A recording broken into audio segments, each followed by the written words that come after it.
I denne video vil jeg vise dig, hvordan du opdaterer firmware på din Vargo Smart Printer. Jeg vil anbefale, at du tilslutter din printer til din PC direkte via USB-kablet, der fulgte med printeren. Til at starte med, skal du starte dit SmartScript-program og tænde din printer. Nu skal du starte et projekt, eventuelt ved at trykke på det grønne plus. Og nu er det lige meget, hvilket opmærkningsmateriale du vælger. Der skal bare startes et projekt op.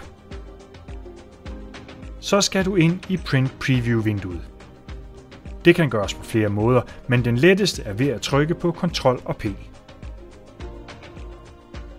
I Print Preview-vinduet burde din printer nu være synlig og stå som ready.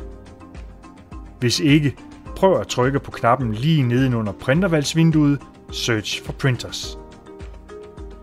For at man kan opdatere, kræver det, at printeren står som ready.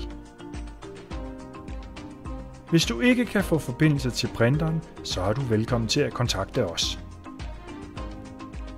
Hvis den står som ready, så skal du trykke på knappen Manage Printers under printervalgsvinduet.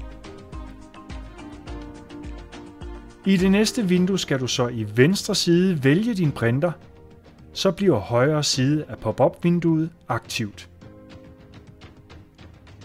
Her kan du se, hvilken firmware-version du har. Dette kan man også se direkte i skærmen på din printer øverst under Vargo-logoet. Tryk nu på den grønne Update Firmware-knap. Det kan nu være, at du får beskeden, at den nyeste version allerede er installeret, og i dette tilfælde skal du ikke gøre mere. Men hvis beskeden er, at der er en nyere version, så skal du trykke på den grønne knap Download and Install, hvorefter den begynder at installere firmware. I skærmen på printeren kan man også se, at den arbejder.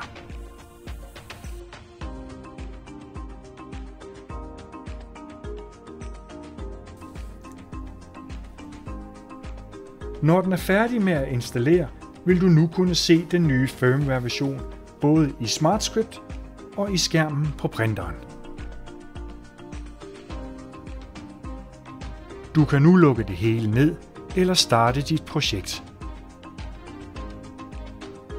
Hvis du løber ind i problemer eller fejlmeddelelser, er du velkommen til at kontakte os, så skal vi nok hjælpe dig videre.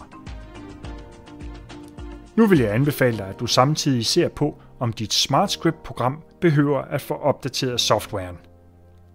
Se link herunder til videoen af, hvordan man opdaterer sin software.